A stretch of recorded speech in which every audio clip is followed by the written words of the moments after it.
Hi friends, welcome to a new video in a series that I'm doing all year round, which is reading every month or bi-monthly, reading 5 new fantasy romance releases. So I am a huge fantasy romance reader. It is one of my favorite genres, and I'm really wanting to challenge myself this year to actually staying on top of things that are coming out and getting a sense of like what new books are out there and what I would recommend to people also, like what's actually good, what's worth your time, what is like immediately should just be thrown in the fire. So this is going to be my 3rd installation that I've done this year, and I've had very mixed success so far. Some great, a few truly terrible, actually, to be honest, mostly terrible.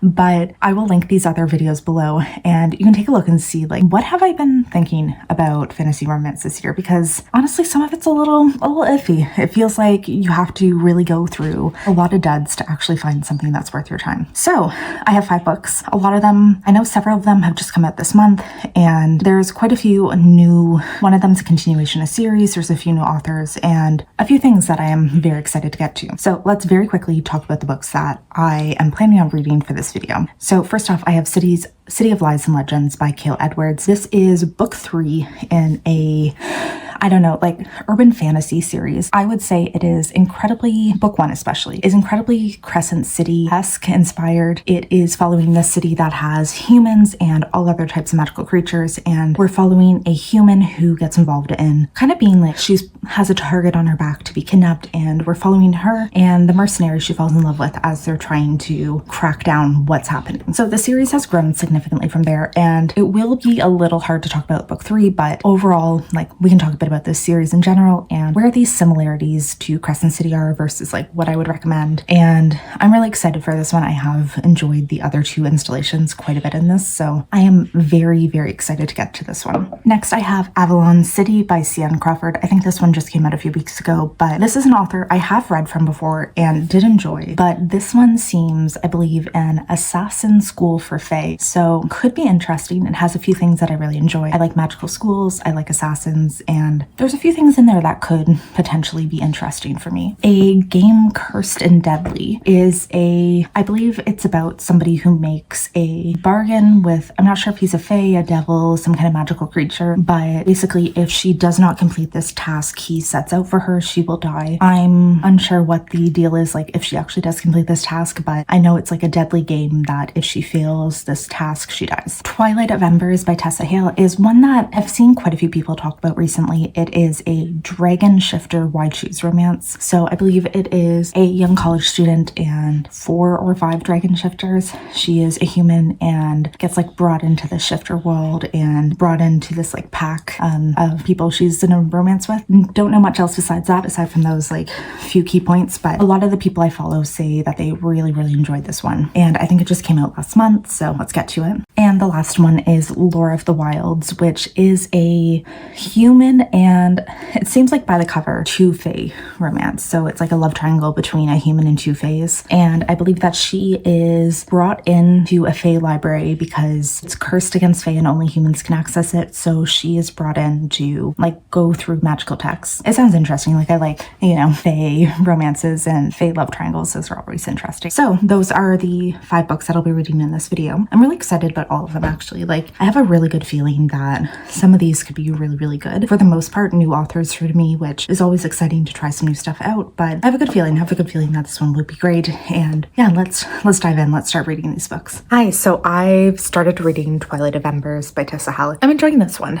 It's really short, so like I'm gonna get this done very, very quickly, but you know, it's actually really delivering on exactly what I thought it would, which is why choose dragon shifters. So we're following a young girl whose parents had been killed when she was a child, and then since then she kind of just lived like in the foster system. So she doesn't really know her family history, I guess you could say, but she manages to get away and go to university. And while there on her first day, she comes across one of the like really sexy guys on campus who instantly is drawn to her and instantly starts like singling her out and like going above and beyond to do all of these things for her. And we very, very quickly, because we're seeing from his point of view as well, realize that he is a dragon shifter, and in this world there are packs of dragons. So there's like a couple male dragons to a female dragon, and they all form a family unit, a pack, and this is kind of like a fated mate type of situation, I guess. So he calls them his brothers. There's 5 of them and they're all like her mates. So she has no idea that dragon shifters or other supernatural like entities exist in this world. She's just very confused about why all of these men are suddenly interested in her and why they're all being like overprotective, like to a crazy level. They're being very, very overprotective. They are just like over the top with like being like really protective, all this stuff. And she is into it because she's feeling all of these things for all of the guys already, but also feeling weird because she doesn't understand how she can feel these emotions for this many people. So where I'm at, she doesn't know about the dragon shifters yet. I'm assuming it's going to come hopefully in this book, especially considering how short it is, but that's kind of where we are. She's just starting to meet these guys, starting to figure out what's going on. And yeah, I don't know if I would say that all of the male love interests that really have a distinctive personality yet. And that tends to be one of my big issues with why I choose romances, is that, you know, sometimes the personalities, like, they aren't really distinctive. It's just like another body there. And I don't know if I can say for certain yet that they do have like enough to differentiate them aside from like their professions, or like saying this guy's the asshole, this one's the protector, this one's overprotective. Like, I don't really know if there's much else that you can say to differentiate them, but I'm gonna keep reading for the next little bit. And this, yeah, it's super short. It's under 300 pages, I think. So I really shouldn't have any problems finishing this within like the next hour.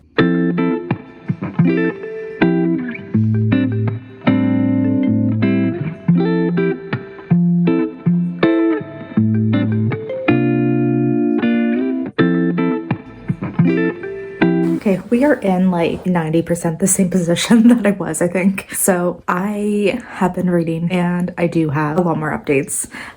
So first off, yes, I finished Twilight of Embers and I'm giving it 4 stars. Like, something about this one which is so incredibly fun for me. It was not by any means like a very intense, very like thought-provoking book in any way, but it was fun and it gave me literally exactly what I was going into it hoping for. So yeah, we have dragon shifters. There's 5 of them. They are all mated to this one human girl. And that is a big plot of this book, is that they meet this human girl. Well, actually, so she might be a dragon shifter, but just not aware of it. So she's probably a dragon shifter, but has never shifted before. That's, I'm guessing, going to be in another book. But they meet her when she comes to university. They all form a bond with her. They expose her to this supernatural world. And I feel like this, for being as short as it was, it still somehow managed to have like this perfect mix of like romance, intrigue, potential thriller, a little danger, and mystery solving. Just like enough of all of this combined together that it made it such a compelling read and just really, really made it addicting to get through. Like, it was one of those books that I just could not put down. I could not stop reading. Even though, like, very shorts too, but very, very fun. And I just wanted to know what happened next. And like, I did immediately go and try to download book 2, which comes out later in April. So you know, I will be downloading that like the day it comes out. But I'm really, really excited about this one. I feel like it fits kind of in this like what I'm almost categorizing as like a popcorn read, where it's just a very fun read where you don't need to think a lot about it. And honestly, there are days where this is like exactly what I need. Like today, I am very mentally tired and I do not want to have to put that thought into a book. So this is just something that I know can be pure entertainment and perfect. Highly would recommend for that, honestly. It was fun. It was great. I can't wait to see where the series goes. And then on the other hand though, I did pick up another book and I was really, really trying, but I did DNF it. And this one is a game, Cursed and Deadly. Oh, this did not do it for me. I gave it a very solid effort. I got 35% into it. And that is when I just was like, no, can't.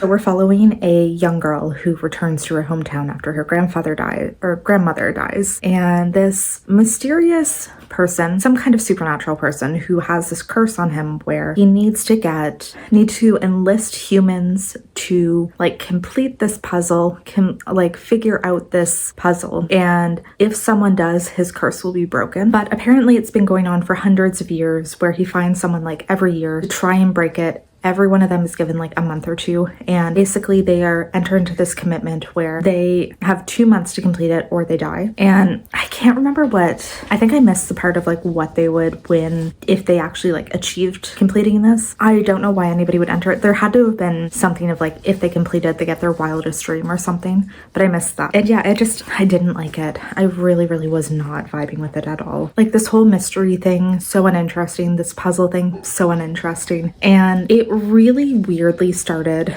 where I hate it is you could tell that the author was trying to appeal to that like fantasy romance area much more, where the characters met and immediately, like before anything else, they just start hooking up. And like it was a very weird transition of an immediate like, let's enter this crazy spicy scene for no reason, just to add a spicy scene in it. And it just felt like a really weird jarring moment of like, it didn't fit. These characters just immediately hook up for no reason, really.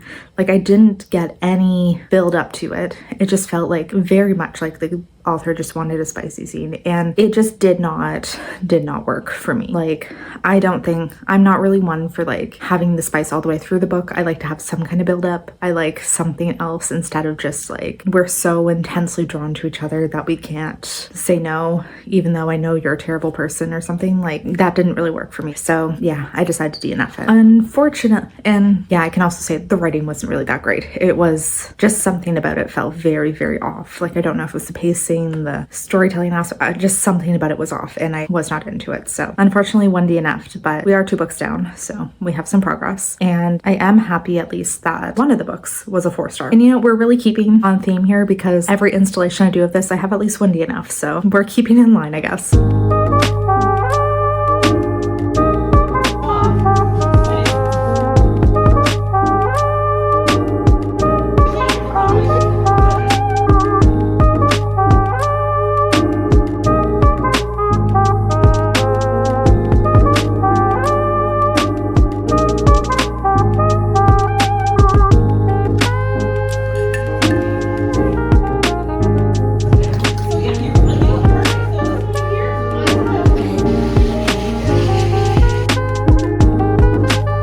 A candle. So I definitely like messed up the label of it and probably should have put it higher, and also was like trying to fix it at one point and it just looks terrible, but I made a candle. It has like the cedarwood sandalwood scent, and it's like honestly basically what I want my perfume to smell like at all times. Like this is just what I want my body to constantly smell like, and it's so nice and actually turned out like really pretty, so I'm happy with that. And like this event that I went to has basically convinced me that I want to start making candles by myself. Like, you know, maybe it's time I get another hobby because I don't think I have enough. Maybe I needed some more things to take up all of my free time because I cannot have a single moment of occupied time. I'm very tempted to try to figure out a way to start making candles at home. And that was like such a fun little thing that I've always wanted to try. And I'm just so happy that I finally got a chance to. And I have started a book. So I started reading Lore of the Wilds, and I actually just realized that this is going to be the first like Fairy Loot Romantasy book because they just recently came out with a Romantasy subscription, and this is going to be the first book that comes in this subscription. So let's hope I like it. Let's hope it's actually like something that I enjoy because I did sign up for this subscription. But I do have to say it's not starting out great. I'm about 40% into it so far, and we are following Lore, who is a human girl in a world that seems to be primarily controlled by Fae. So she is in a small village of humans, and there's like a larger Fae kingdom close to them. It seems like the humans live in like very destitute, like poor conditions, and they are constantly afraid of the Fae and what the Fae may potentially do to them. So she and her family run this like, I think it's kind of like an alchemy shop, like a little pharmacy kind of thing, and they also help out all of the orphans in their town. But she sells a book to some Fae warriors who come in, and this catches their attention, and she is brought into the Fae kingdom because there is this magical library, I guess, that the Fae cannot enter and only humans are able to. So the lord of this castle basically takes her and decides to use her as somebody to like go through all of the books within this castle and see if she can find any that are magical for some reason. This is like primarily like where the book is, what's been happening so far in the book is that she is in this library, she is going through all the books, and she's found a magical one. And she's decided that instead of telling this Fae Lord about it, she's just going to keep it to herself and keep reading this book. There's also like a friendship with one of the guards. I feel like this is going to turn into a romance, but like I'm really not feeling any reason for it to. Like it's very bland and really doesn't feel like that interesting a relationship.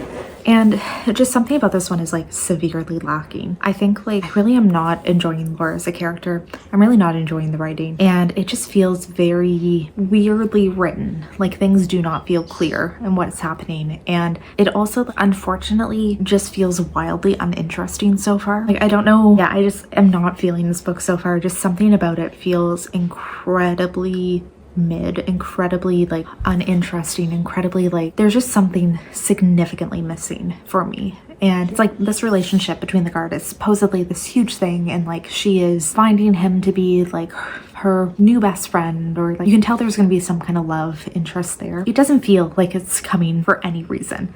It feels like this is coming absolutely out of nowhere. It's like she's just telling us about it. There's nothing on page that's like convincing me of that. And just so much of this like library stuff that she's doing, it's so boring. It's so like not interesting to read about. Yeah, something is just significantly missing for me. So I'm hoping it gets better. I don't really know where the book is going from here. Like she's found this magical book and she's keeping it hidden. I don't know what's gonna happen with it. I don't really know what this magic is. It's just something that she says is calling to her, but we know nothing else. And yeah, just something is severely lacking, and I'm hoping it gets better.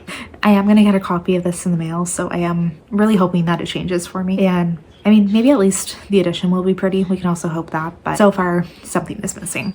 Okay, I think Laura of the Wilds is like a 2-star, maybe 3-star, maybe 3 if I'm being generous, which I really should stop doing this. I really should stop bumping up my ratings just because I feel bad, but this wasn't great. There were just so many things about this that I felt like made absolutely no sense. Like the plot felt very nonsensical. And it just like, I don't know, like the writing just didn't really feel that great. It didn't feel that interesting. The story wasn't interesting. And it just really like something about it was severely lacking for me. It felt like, I don't know, about 50% way through the book, the plot wildly changed. And it really did not make sense with any context of any of it. The world building was terrible when like that happened too. Then a new love interest was introduced like 70% into the book. And it was probably like the worst way I've ever read of like somebody deciding they're into someone, because there was nothing. There was absolutely no chemistry, nothing. She was just kind of like, oh, he's cute. Well, I guess I like him. I guess I have a crush on him now.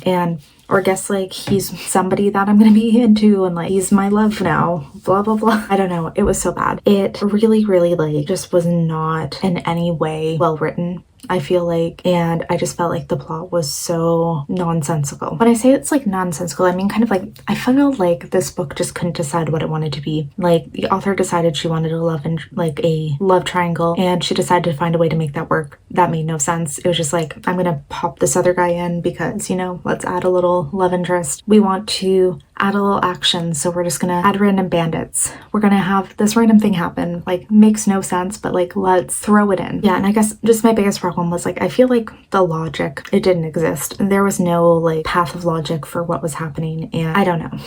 I didn't like that. Lore was the most boring, stale character ever. She was just so uninteresting. There was like really no redeeming qualities to her. Like she was human. That was basically her entire personality, her entire plot. And she's into these 2 Fae men because they were there, and they were like the 2 Fae men who showed her any interest and any kindness. So that's pretty much it, and that's pretty much like the whole story. All I can say is that I know I'm getting this in the Romantasy box from Fairy Loot this month, and all I can say is I hope that the edition's really pretty, because yeah, did not like this book.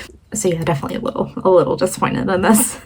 And this is like instantly, for some reason, I'm instantly feeling so worried about this Fairy Loot subscription, about like whether or not any of these books are going to be good. But yeah, I'm not feeling great. This was not good. I would not recommend reading this one. It was not it. And with that, I'm going to go to my next book, which is Cities of Lies and Legends. So this is the 3rd book in a urban fantasy type book. Urban fantasy in the sense that it takes place in like a big city within this fantastical world. It is very Crescent City-esque, but like first book was, and then it's branched off considerably. So I am 15-ish% into it so far, and unfortunately it's kind of starting off a little boring. So where we're starting off, one of our main characters is in a coma, and she's a character that we primarily followed in the other two books. So it's already starting off in a really like tonally different, because we're following these other characters instead of her, and we're following them as they're trying to like find a way to wake her up, to find a way to heal her, find doctors, all of that. It's really kind of starting the story on a different note just because of that. And just like the story itself feels very, very different. And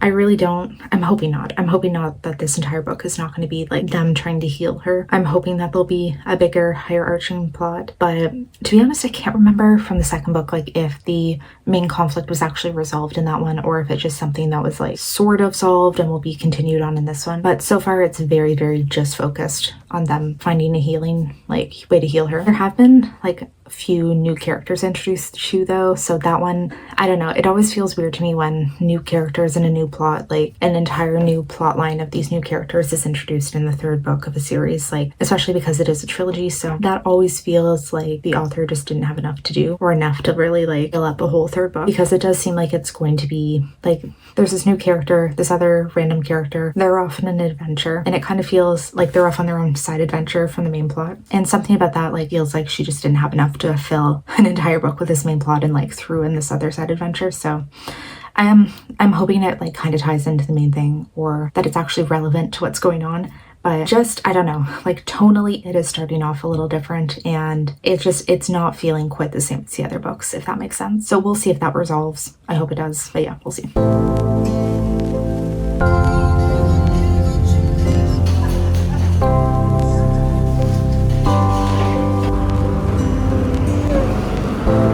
I'm about 60-ish% into City of Lies and Legends, and this is gonna sound kind of crazy, but I feel like the book is only starting to pick up now. Like things are actually starting to happen. Things that are relevant to the plot are happening, and like, I don't know, like I'm finally starting to get interested in it. A big portion of this book, one of our main characters is in a coma, so it kind of really made me not care as much, because we're just basically following a lot of the side characters as they're doing their like own little missions, their own little quests, and it's just something about it wasn't as interesting. And a big thing that I like about this story is the love story, so not really having that forefront, that was a little hard. And also this one, it introduces us to, I'm pretty sure they're both new characters. They might have been like kind of mentioned or like very briefly in the other books, but there's two characters who are very like new to the story, and they had a very prominent plot in the first part of this book. Like they're going on a little adventure together, a road trip, and just doing this little thing, and I really don't understand the point of it. Like I think the only thing I can really think is like to give these other characters a love story, but it was just like a very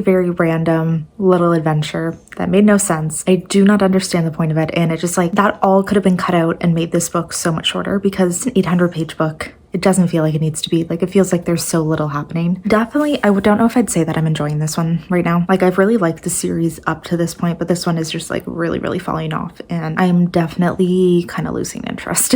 And it's not really one of those that like, I hope this is the last book, because I don't feel like it's a series where the characters are strong enough for me to care that much just to like keep going because I care about the characters. Which, in contrast, I'd say like Crescent City is one where I love the characters, and even when things are going off the rails, I still care, because I still want to see what happens to the characters and where things end up. And this is one that I'm just kind of like, whatever, I don't really care.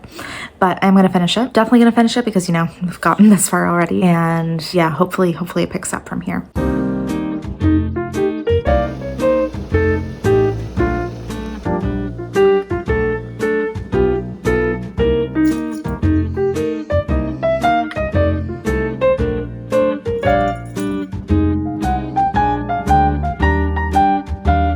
Okay, so I'm done Cities of Lies and Legends, and it's hard. Like, I originally was going to give this a 2-star, and honestly, the only thing that's saving it for me is realizing that this wasn't the final book in a series. So if this had been the last book, it would have been truly terrible. But at the same time, it did introduce a bunch of things which could be of interest in further books. But I felt as though very much like the core plot of this book was just not there for me. There was a lot of like meandering, a lot of adventures with side characters that didn't feel like as conducive to the main plot, and didn't really feel like there was necessarily a purpose for it. Maybe there will be in later installations. Maybe this is something that will end up being very important. But just reading through it, it didn't really, it didn't click well for me. I feel like also I didn't really care as much. So these side stories, these side characters that we were getting all of this information from, I didn't really care that much. And it was like really, really hard for me to stay invested in those portions of it just because it wasn't, I don't know, it wasn't similar enough to the story that I'd already grown to enjoy. And our main character for over half this book is in a coma. And then when she does wake up, her memory is erased. So she doesn't remember anything that had happened in the previous books. And it just like, I don't know, it really put the plot at a standstill and really like removed a lot of the enjoyment I had previously, just because it really felt like we were backtracking to where things had been. And yeah, it didn't really work. And so there's so many other side characters we're following, so many other like random plot points, and it ended up just getting to the point where it was too confusing to follow and there's just too much happening. None of it was really that interesting, unfortunately. But yeah, the only thing that's saving this from a 2-star is just the fact that this was not the final book in the series, thankfully. But I am going into the final book now, which is Avalon Tower. I've started it and this is not going in any way what I was expecting. And I'm actually going into this like I'm having a pretty good time already. So we're like 25% in, and we are in a world where the human and Fey realm have somehow intersected. So I'm not sure of the particulars, but in the south of France, there is this veil that grows across half the country, and the Fey realm is on one side, the humans in the other. I don't know if it's just like the physical space the Fays take up this portion of France, or if it's like this is how you travel, this is where this veil is open to allow people to travel between. Still a little confusing, but we're following a human girl who decides to vacation in the south of France. Why? I don't know, but apparently she actually did as a child, so this is kind of her like reminiscing. While she's there, she sees this group of demi-fae. So if you are part fae, if you're not fully fae, you are not even like ostracized in the fae community, you are killed. So she sees a group of them very, very clearly sticking out in the city that she's in and very clearly trying to hide from guards. So, and from there she ends up like rescuing them. She gets them to this contact they were supposed to meet, who by the way is a guy who she knew when she was 17 and broke her heart. He is part of this fae rebellion. So he is part of this like group that's trying to protect demi-fae and kind of like take down, I think they're taking down the fae like government, whatever. But she gets all these people to him, and when there, he recognizes that she has this extremely rare power, like this extremely rare magic. So she's able to traverse the this veil that normally is instant death. And because of this, she is recruited to be part of the Avalon Tower, which is this like mysterious fae school. So she is going in to basically learn how to be a spy, and this is where we are. She's at this Fae Tower. She's learning how to be a spy. She's part of this school, blah, blah, blah. And I'm really enjoying it, actually. Really, really liking it. Like, this is one of those, like, I like magical books, like magical school books. Those always work for me. There's always something that just kind of like clicks in my head and like really gets me invested. And this is actually doing that so far. So I'm having a really, really good feeling that this could be a good one for me. So great news. I finished reading Avalon Tower and I really enjoyed it. I really actually did. Like it ended up being like just a very fun story of this magical school where people are training to be like basically spies who go into the Fae realm, and all of them there have magic. They're all trying to learn how to like blend in with the Fae culture and how to like go on all these missions to kind of, I'm not sure if their exact goal is to like take down the Fae government or just kind of like rescue people who are in need. But either way, it was very fun. We're just following a young girl who discovers she has this like very rare type of magic, and it ends up being something that's like incredibly useful to the Fae, something that they're able to use and really will be essential to a lot of missions. So even though she's a student, she still is taken on quite a few different missions into this realm and does a lot of like espionage-esque stuff, and while there somehow like gains the attention of this Nightmare King, which ends up being like he is the enemy. He is the ultimate enemy. He is the person who is going to like end the world if you had the choice, like that type of person. So then her life ends up being like incredible, like really in danger, and there's all this stuff going on. There's all these different politics at the Fae school. Because she has this incredibly rare magic, she's like considered so much more important than most of the other students, but also she is not coming from this like background that any of the others do. So she has like this kind of target on her back as being like not good enough to a lot of them. And then there's a little bit of a romance with her and her instructor. They're in this kind of like forbidden romance because anybody who's within this like spy guild who joins in a romance, they're immediately expelled because, you know, the mission should come first. That should be everything else. They shouldn't be in it. And it was good. It was good. I really enjoyed it. Like, I'm actually going to give this one a 4-star, which again feels fantastic. And I really do think this was fun. I'm pretty sure I read one other book by this author before, and I can't remember what I thought of it, but it's like, this was fun enough that I really want to go and like read some of their other works and see what I really think about it, because it was really, really great. Really, really fun. And I definitely like thoroughly enjoyed it. And another one that I'm definitely going to be picking up the sequel to, because it does end very much on like a cliffhanger. There's something major that happens. There's a gigantic reveal, like, you know, all the classic things to make you want to pick up the next book, but it worked. And I guess with there, we are going to end off this video. So I read 5 new fantasy romance releases. Once again, some of them good, some of them, you know, I don't know, like I'm having like, the more of these I do, the more I'm kind of questioning how good fantasy romance is at times, because I am like primarily focusing on Kindle Unlimited books too. And you know, sometimes there's like a very wide array of the types of books that can be published and the quality of books, I guess we can say. So I've also, I think in every edition I have DNF'd a book, which I don't like to do. I'm trying to get better at like letting myself DNF books when I don't enjoy them, but that is very hard for me. So that is something that I'm trying to work on. But honestly, because of how terrible this has been going, the next edition of this new fantasy romance vlog, we're gonna do sequels to books I've loved. There's a whole bunch of sequels coming out soon, and you know what? I'm gonna read them all. It's going to be an entire sequel devoted time just to let you know how the series progress. So if you are interested in that, if you're interested in my channel, please subscribe, like this video, and tell me down below any fantasy romances you really love. And hopefully I will see you in the next one. Bye.